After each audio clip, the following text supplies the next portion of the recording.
Velkommen. Jeres vært i aften er Bo Jessen. Jeg er vært for Oscar-fordelingen 2013 Danmark. Vi går lige til det. Hvem der er den bedste skuespiller/komiker.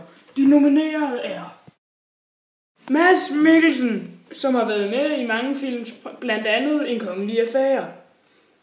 Sigurd og Bjørn. De er bare med, fordi vi mangler nomineret. Johan og Joachim har været med i mange film og er meget kendte. Jan Gintberg har været med i mange programmer, f.eks. Gintberg på kanten og Må vi komme med. Mik Øgendal har også været med i mange film, f.eks. Alle for to. Ja, vi holder lige en kort pause, hvor I kan stemme på den, I synes, der skal vinde Oscar-uddelingen her. Vi er tilbage senere med resultatet.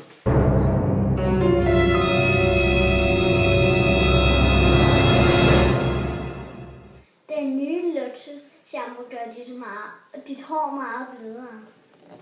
Batterier sælges separat.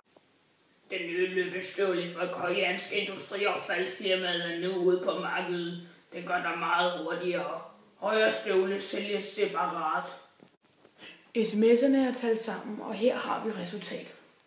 På en tredje plads, mine damer og herrer, finder vi Mads Mikkelsen.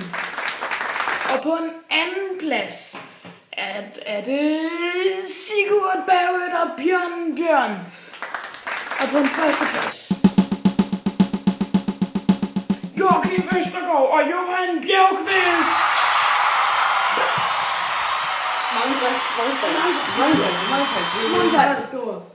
Meget stor ære at vinde Oscar-uddelingen. Vi er glade for alle jeres stemmer, som gjorde en stor forskel. Mange tak.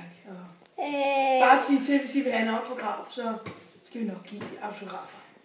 Jamen, hvordan er det egentlig at sidde med følelsen af, at nu har I egentlig vundet? Ja, det er dejligt. Det er rigtig dejligt. Det er dejligt.